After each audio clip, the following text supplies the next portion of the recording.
एक बूढ़े भिखारी की दिलचस्प कहानी।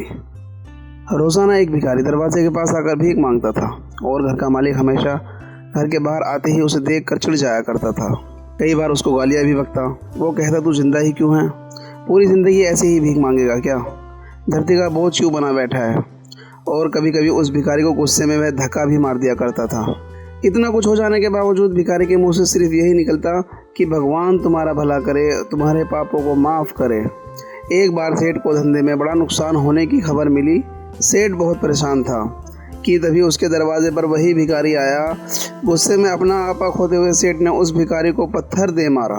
पत्थर लगने के कारण भिखारी का सर फूट गया और उसके सर से खून बहने लगा। फिर भी दर्द से कराहते हुए भिखारी ने इतना ही कहा, भगवान तुम्हारा भला करे, तुम्हारे पापों को माफ़ करे। भिखारी वहाँ से चला गया। सेठ सोच में पड़ गए। भिखारी को पत्थर मारा, फिर भी उसने सिर्फ प्रार्थना की। सेठ का गुस्सा शांत हुआ, सेठ का मन शांत हुआ। भिखारी का रहस्य जानने के लिए सेठ ने भिखारी का पीछा करना शुरू कर दिया।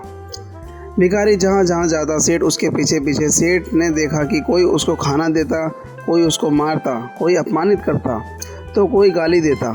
लोग भिखारी के साथ चाहे जैसा व्यवहार करते, लेकिन भिखारी सबके लिए एक ही प्रार्थना करता, भगवान तुम्हारा भला करे, तुम्हारे पापों को माफ़ करे। अब रात होने को आई थी। भिखारी अपने घर जाने के लिए लौटा। वो अपने घर पहुंच गया, लेकिन सेठ अब भी उसके पीछा कर ही रहा था। पत्नी ने अपने पति के भीख वाले कटोरे में देखा, उसमें सिर्फ आधी बासी रोटी थी। उसे देखकर वह बोली, आज बस इतना ही मिला? और हाँ, आपके सिर से खून निकल रहा है, ये चोट कैसे लगी?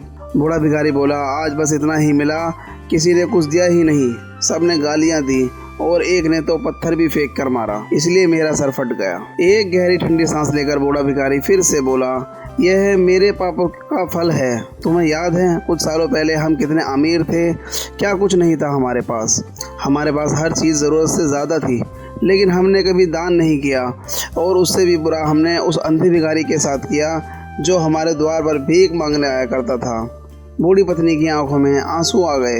वह बोली, हाँ, हम उस बेचारे अंधे के साथ बहुत बुरा करते थे, उसका अपमान करते थे, उसे खाने के लिए रोटी की जगह कागज़ दिया करते, उसका मजाक उड़ाया करते और कभी कभी मारा भी करते।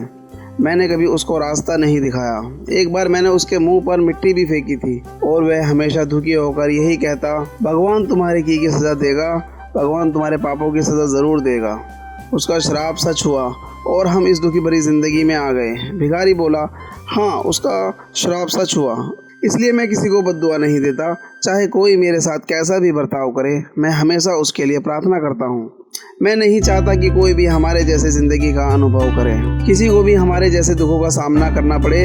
वो नहीं जानते कि वह कितना बड़ा पाप कर रहे हैं, इसलिए अनजाने में हुए पाप की ऐसी सज़ा किसी को भी मिले मैं नहीं चाहता। सेठ वहीं पर छुप कर यह सारी बातें सुन रहा था। अब उसे सब कुछ समझ में आ गया था। भिखारी और उसकी पत्नी ने वह आधी रोटी मिल बांट कर खाई और भगवान को धन्यवाद बोलकर सो गए। अगले दिन वह भिखारी फिर से भीख मांगने गया। सेठ के घर के पास जाते ही सेठ ने पहले से गर्म रोटी उसके लिए निकाल कर रखी थी। उसे देते हुए सेठ विनम्रता से बोला, माफ़ कर दीजिए बाबा, मुझसे बहुत बड़ी गलती हो गई। बूढ़ा भिखारी बोला, भगवान तेरा भला करे। इतना कहकर वह आगे निकल गया। इस कहानी से जो सीख लेने के लायक है वह बड़ी ही सिंपल है कि आदमी चाहे किसी के बारे में बुरा कहे या भला कहे, लेकिन भगवान सिर्फ कर्म के हिसाब से उसको फल देता है। क्या हुआ अगर भगवान नहीं दिखता? लेकिन यह बात बिल्कुल सच है, उसके खाते में सबका हिसाब बहुत पक्का होता है। इसलिए जब किसी के लिए कुछ भी करो तो अच्छा ही करो।